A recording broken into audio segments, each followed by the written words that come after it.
This we have tried how to do the hybridization for molecules that have only sigma bond, only single bond.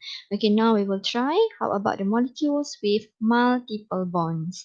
Okay, our first question is IF4 minus. We have to write the hybridization process and also draw the hybrid orbitals for IF4 minus and ion. Okay, so how to do this one? Okay, so number one, the first step is you have to draw the Lewis structure. Okay, then after you draw the Lewis structure, then you calculate the formal charge. Okay, so let's draw the Lewis structure. Okay, the Lewis structure for IF4 minus is like this.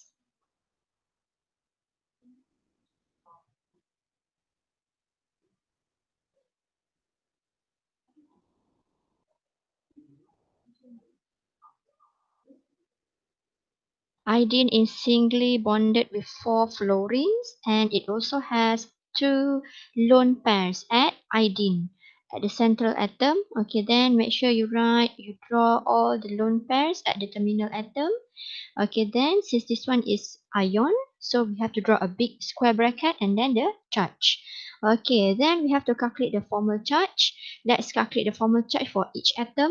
Okay, for fluorine, the formal charge is valence electron 7 minus the surrounding electron 1, 2, 3, 4, 5, 6, 7. So 7 minus 7 is 0, meaning that all the fluorines, the formal charge are 0 because all the fluorines are simply bonded to the same iodine. Okay, now let's calculate the formal charge for the iodine. Okay, so formal charge for iodine. Okay, the valence electron is 7 for iodine. Okay, then the electron surrounding, it has 4 electrons from the lone pair. And then for each bond, we count as 1, 1, 2, 3, 4.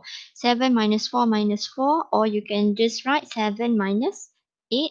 So it is negative 1. Okay, so now meaning that our central atom is not 0, the negative charge, but the negative charge is negative 1. So that's why for the hybridization process, okay, we cannot write ground state iodine. Okay, so we have to write ground state I minus. Okay, what is the reason we cannot write ground state iodine? Because the formal charge is not 0, but the formal charge is negative 1. So we have to write ground state I minus. Okay, now let's focus to the valence electron orbital diagram. Okay, if you look at here, all these 4 atoms are in group 17. Okay, starting from fluorine, the 7 valence electron are at second shell, chlorine third shell, bromine fourth shell. So iodine, the 7 valence electron are at the 5th shell. But now, the 7, we have 5s2, 5p5 is the orbital diagram for iodine, not I minus. The one that we have in our ground state is I minus. Okay, so minus means the iodine accept 1 electron. So that's why the ground state I minus is not 5s2, 5p5, but it is 5s2, 5p6.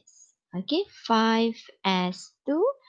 The p orbital, we have 3, 6. Okay, remember Hans rule, we have to fill the orbital singly first, then only we pair it up. Okay, macam biasalah saya punya pen ni memberi masalah. Okay. Okay, then since we have 5th shell, so it also have d orbital. You just write, even though they are empty, but you just write. So remember, only starting from shell number 3, we can have d orbital. Shell number 2, shell number 1, we can have d orbital, not as this. Okay, so this is the orbital diagram for I minus, 5s2, 5p6. Okay, for the excited state, okay, if you still remember for the excited state, also I minus, excited state, we have to make sure our orbital diagram is daily with our Lewis structure. Okay, now let's focus to our Lewis structure. In our Lewis structure, focus at I minus. It has 2 lone pairs and also 4 sigma bonds.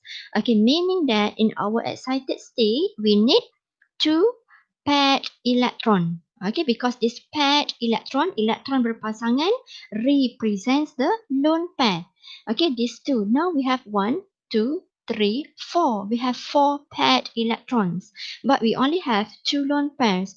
So we have to remain these 2 paired electron only. The other 2 we have to excite them.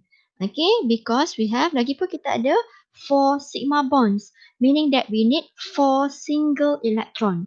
But now we don't have any single electron, so that's why we have to excite. Okay, so which electron we excite? This one, we excite here. This one also we excite to 5D. So that's why iodine can form until expanded octet because it has d orbital. Only element or atom which have d orbital can expand its octet. Okay, expanded octet means it has more than 8 valence electrons surrounding it. Okay, so let's write the excited state for I minus. Okay, 5s2. Okay, and then 5p. The first paired electron in 5p remain. Okay, and then we left with 2 electron in 5p and another 2 electron in 5d. Okay, we will get like this. Okay, now our excited state is already tally with our Lewis structure. Okay, but if here you write ground state iodine, awak tak buat ground state mana? Awak buat ground state iodine saja. Sampai ke sudah takkan tally excited state dengan Lewis structure. Memang takkan. Jadi kita pun confused, kita akan habiskan masa banyak dekat situ. Sedangkan benda tu salah. So that's why, okay, after you draw the Lewis structure, always calculate the formal charge, especially for ion. Okay, and then let's try to do the hybrid state. Okay, the hybrid state. For the hybrid state, we have to mix all the orbitals.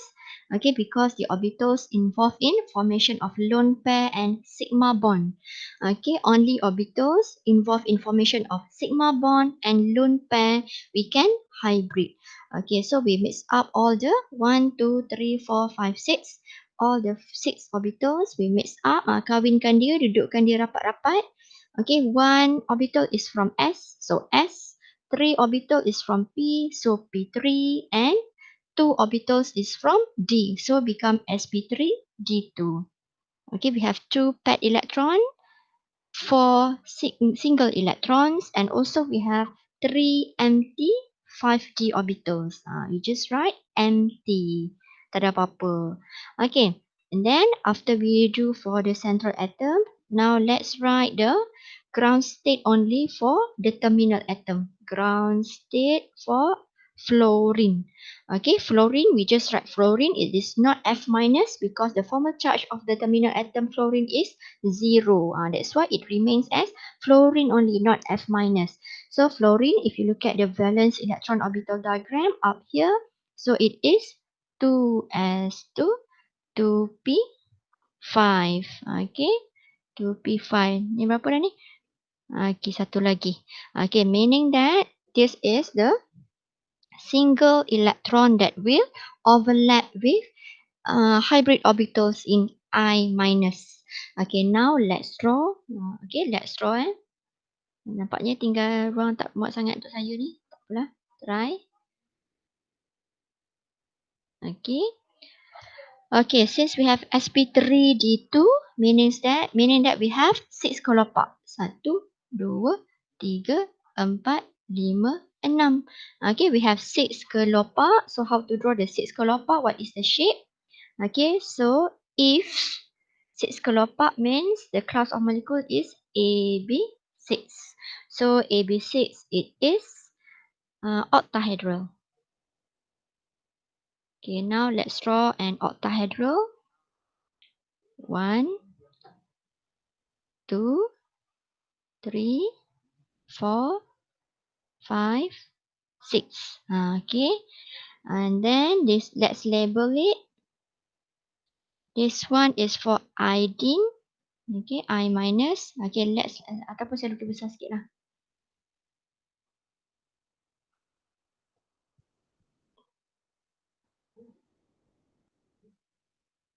1, 2, 3, 4, 5, 6. Okay, let's label. This one is I minus. Each of the kelopak is sp3d2. kelopak bunga tu kan. Kan macam bentuk kelopak bunga ni. sp3 D2. sp3 D2 sp3 D2. Okay, then now only it will overlap with pure p orbital from fluorine. Okay, kita buat p orbital. Kalau ada hidrogen saja baru jadi bulat.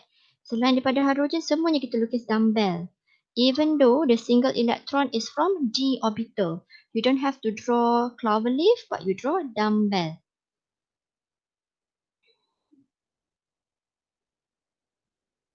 Okay, make sure the overlap occur in parallel side. Okay, now let's draw the electron. Okay, ambil color lain lah. Okay, color lain electron. Okay, once you draw the overlapping electron, sigma. Nanti lupa kan? Elektron, sigma. Sentiasa macam tu. Elektron, sigma. Elektron, sigma. Elektron, sigma. Elektron, sigma. Okay, then you label the p orbital is from fluorine to p. Fluorine to p. Harap-harap boleh nampak lah ya yang saya label ni. Fluorine to p. Fluorine to p. Fluorine to p.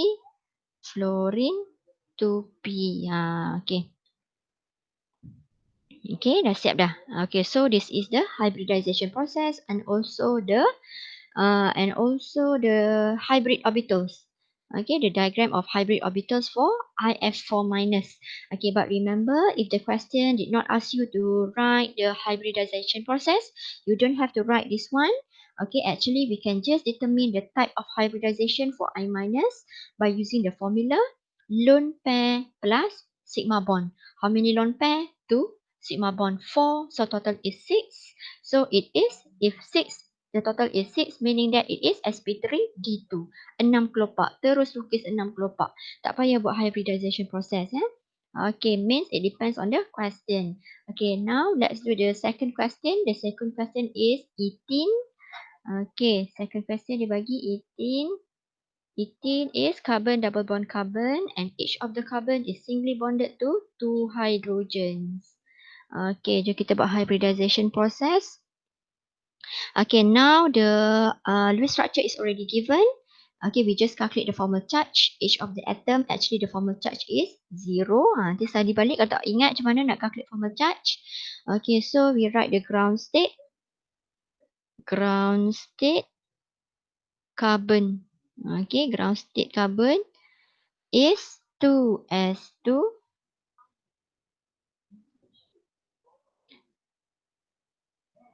Okay, 2s2, 2p2. Okay, 2s2, 2p2.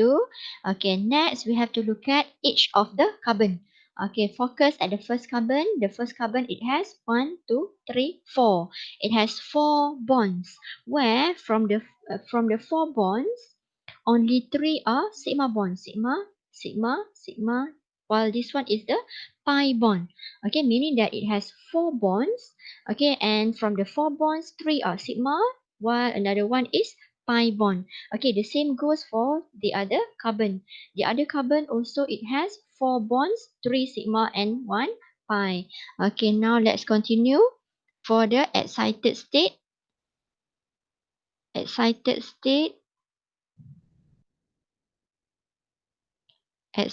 state carbon. Okay, since we have 4 bonds, so meaning that we need 4 single electron. So meaning that we have to excite this paired electron. Excite to 2p. To S to P. Okay, now we already have 4 single electron. Okay, we already have 4 single electron to form 4 bonds. Okay, but from these 4 single electrons, okay, the first 3 electrons will be used to form the sigma bond. This one for sigma bond, to form sigma. This one is form sigma. But the last one is to form the pi bond. Okay, and if you still remember the formula to determine the type of hybridization, okay, the formula is sigma plus with lone pair, meaning that when you want to mix up the orbitals, okay, meaning that when you want to mix up the orbitals to become hybrid orbitals, we can only mix up, kawinkan orbitals that involve in formation of sigma bond and lone pair only. We cannot mix up orbitals that involve in formation of pi bond. Okay, orbitals involved in formation of pi bond, we cannot mix up. Tak boleh campurkan, hybridkan sekali. Tak boleh. So that's why in our hybrid state, ni berbeza kan dengan yang sebelum kita punya example. In our previous examples, all the bonds, all the orbitals, we just mix up.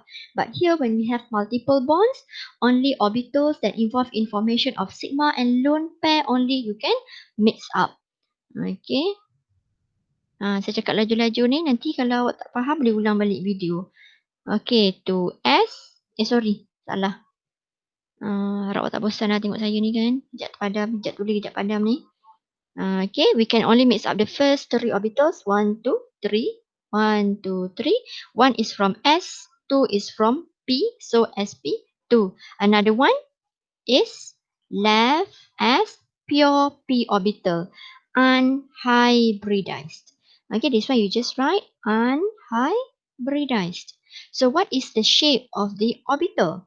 Okay, then when it is hybrid orbitals, each of the orbital is kelopak.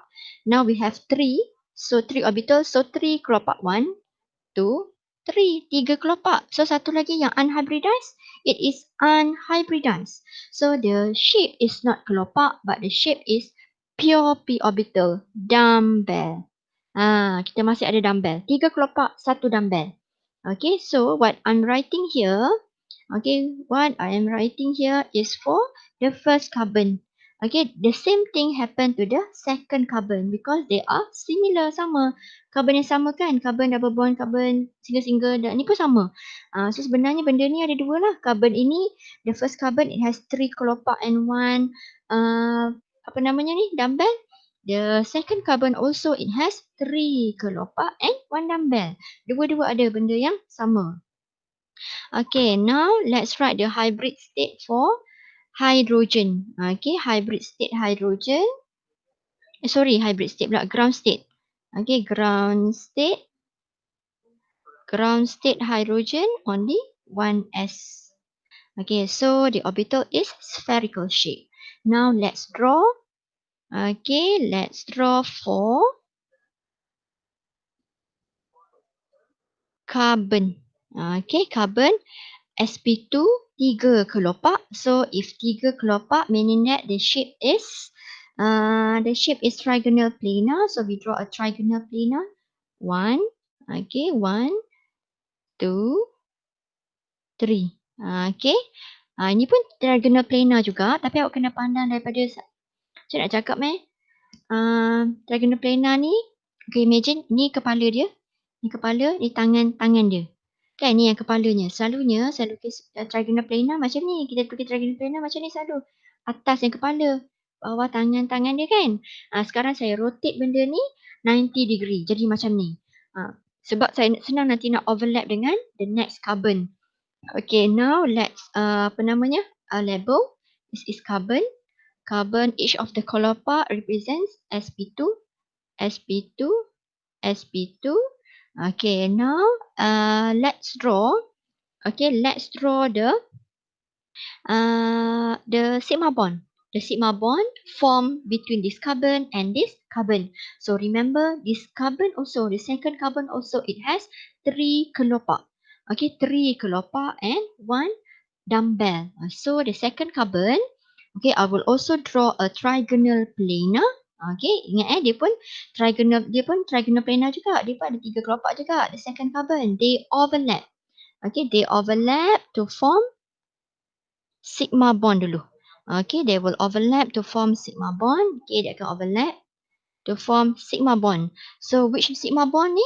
This one represent which sigma bond? Okay, wait, sorry. Okay, this one. Okay, this one, the sigma bond. actually represents this one, the sigma bond between carbon and carbon. Okay, so the tips when you want to draw pi bond, when you want to draw orbital for a molecule that contains pi bond, make sure you finish for all the sigma bonds first. Last step, then only you draw for overlapping of the pi orbital. Okay, overlapping to form the pi bond. Siapkan semua dulu yang ada sigma-sigma tu. Kan, kita baru buat satu sigma. Actually, it has 1, 2, 3, 4. 4 more sigma bonds with hydrogen. Okay, so let's draw the sigma bond with hydrogen. So remember, if hydrogen, we have to draw spherical shape. Okay, only if hydrogen, spherical shape. Sigma, okay, electron, electron, sigma, electron, electron, sigma, electron, electron, sigma. Okay, then let's label hydrogen 1s. Hydrogen 1s. Bila kita siap sikit je, kita label. Siap sikit label. Jangan tunggu sampai habis. Nanti kita lupa. Lupa bendanya apa. Lupa nak label. Kan? Hydrogen 1s. Okay, now. Okay, carbon. This one carbon. Kan lupa. Ni pun carbon sp2. Label sp2, sp2, sp2. Okay, now we have done. Okay, now we have done all the sigma bonds. Okay, all the sigma bonds done. 1, 2, 3, 4, 5 done. Ada dah. 1, 2, 3, 4, 5. All sigma bonds done. So now let's draw the pi bond. Okay, so remember the pi bond is formed. Okay, the pi bond is formed when pure p orbitals, the dumbbell shape overlap side to side with another dumbbell shape. Okay, so kita kena lukis pure p orbital. Now I will use warna apa lagi warna original kot. Okay, this one pure p orbital. So we have to draw dumbbell. Okay, dumbbell. So saya buat tegak. So kalau yang tegak mesti overlap dengan yang tegak juga. Dia tak boleh, yang tak boleh macam mana tau? Yang tak boleh, satu awak buat tegak, dumbbell tegak. Satu awak buat dumbbell yang sengit. Betul? Lepas tu kata nak overlap. Macam mana nak overlap? Satu tegak sengit. Tak jadi. Tak boleh.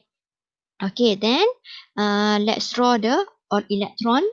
Okay, this one, maybe it brings electron with jenis yang macam ni. One electron yang ke atas. Okay, one more apa namanya ni? Dumbbell. One more dumbbell, it brings one electron tapi yang ke bawah. Downward punya. And then they will overlap side to side. Overlap up, overlap bottom. Okay, overlap up, overlap bottom, but only represents one pi bond. Okay, meaning that even though you look at here, the overlap is at top and bottom, but that doesn't mean that we have two pi bonds. Okay, meaning that overlap top and bottom only represent, overlap atas bawah ni only represents one pi bond. So, this is how to draw ethyne structure. Okay, sorry, ethyne pula, ethene structure. Okay, next one, let's draw ethyne with triple bond.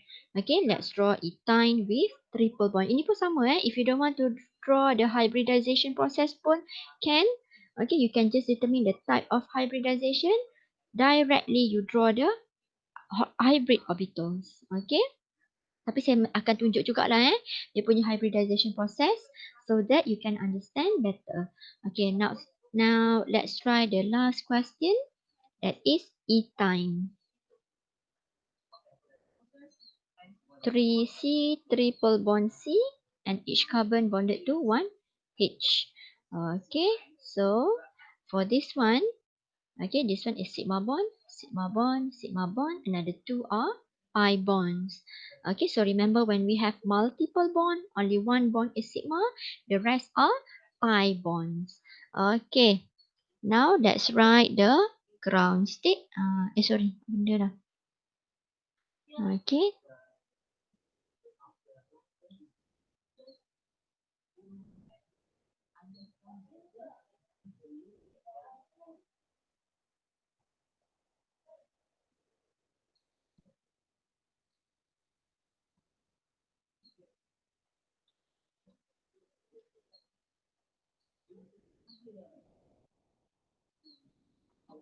Okay, since each of the carbon it has 4 bonds, so we need 4 single electron, meaning that no matter whether the electron is whether the bond is sigma or pi bond, but we still need a single electron to form.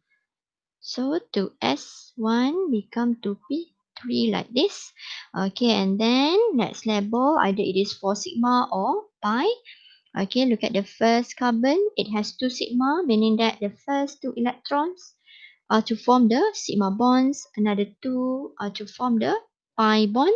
Okay, and then at the hybrid orbitals. Okay, sorry, I forgot to calculate the formal charge. Actually, the formal charge of each atom, carbon and hydrogen, is 0. Hybrid state carbon is, okay, since we can only hybrid orbitals that form sigma and lone pair, meaning that we can only hybrid the first 2 orbitals. One is from S, one is from P, so sp orbital. Another 2 orbitals are left unhybridized. So you just write unhybridized. Okay, and next one is ground state for hydrogen. Ground state hydrogen is 1s. Biar je lah 1s 1 tau. Ni bukan nak tak ada apa tau, terconteng je. 1s 1. Okay, now let's draw. Okay, so be alert that the first carbon, now the hybridization process is for each of the carbon, meaning that each of the carbon, it is sp orbital and it has 2 unhybridized orbital. Okay, and also each of the carbon, okay, setiap satu carbon ni ada 2 kan, setiap satu tu, each of the carbon it has 2 kelopak. Kedua-duanya ada 2 kelopak dan ada berapa dumbbell? Akan ada 2 dumbbell. Because we have 2 unhybridized. Kan? Okay, now let's draw the sp orbital for the first carbon. Okay, the first carbon sp. Sp 2 kelopak. So kalau 2 kelopak, A, B, 2. The shape is linear. Okay, so let's draw linear shape. Okay, let's draw linear shape. 1, 2. Okay, linear shape. This one represents the first carbon, sp. sp. Okay, next let's draw the sigma bond hydrogen. Dia ada one hydrogen kan? Hydrogen 1s. Electron sigma. Okay, now let's draw for the second carbon. Okay, the second carbon is also sp and they will overlap end to end. SP juga. So maksudnya 2 kelopak. Kan ini mungkin awak akan rasa, madam kenapa menduduki dumbbell? Ini bukan dumbbell, ni 1 kelopak, 2 kelopak. Yang benda ni 2 kelopak ni pun sama. For the second carbon also it has 2 kelopak. 1, 2. Tapi kelopak dia linear sebab tu nampak macam dumbbell. Sebenarnya saya nak lukis 2 kelopak, 1 kelopak, 2 kelopak. Dia bukan dumbbell tau. Kita belum buat lagi dumbbell ni. Because this dumbbell is to represent the pi bond, is to form the pi bond. Pi bond kita buat last sekali. Kita siapkan semua sigma bond dahulu. Okay, siapkan sigma bond dulu. So this carbon will overlap side end to end dengan satu lagi carbon to form sigma. Okay, so and then one more is with hydrogen 1s. Dah siap. Now already done all the 3 sigma bonds. 1, 2, 3 sigma bonds done. Now only we draw for the pi bond. Okay, so remember each of the carbon we have 2 dumbbell. 2 dumbbell. Okay, let's draw for the first dumbbell. Okay, satu-satu dulu buat satu-satu. The first dumbbell is tegak. Tegak mesti overlap dengan tegak juga. Tidak tak boleh overlap. Okay. So one bring upward punya electron. One more bring one electron downward. Macam ni. Then they will overlap top and bottom but represents one pi bond. Label label. Macam tu. Okay, now let's draw one more. Because it has two dumbbell, we already draw one. So let's draw one more. Okay, one more is, okay, so one more satu tegak-tegak dah. So one more terpaksa kita lukis sengit. Okay, so saya nampak ada ni ruang kat sini. Sengit ke kanan satu. Satu lagi kawan ini pun yang dia nak overlap pun mesti sengit ke kanan juga. Okay. Bawa satu elektron tegak, satu elektron ke bawah. Okay, overlap top, overlap bottom, overlap side to side to present one more pi bond. Done. Okay. Apa tak faham boleh tanya. Alright, try Okay, maybe you can try. Draw the overlapping orbitals for carbon dioxide. Okay, yang ada pi bond and also apa lagi? SO2. Boleh try? Alright. Okay, thank you.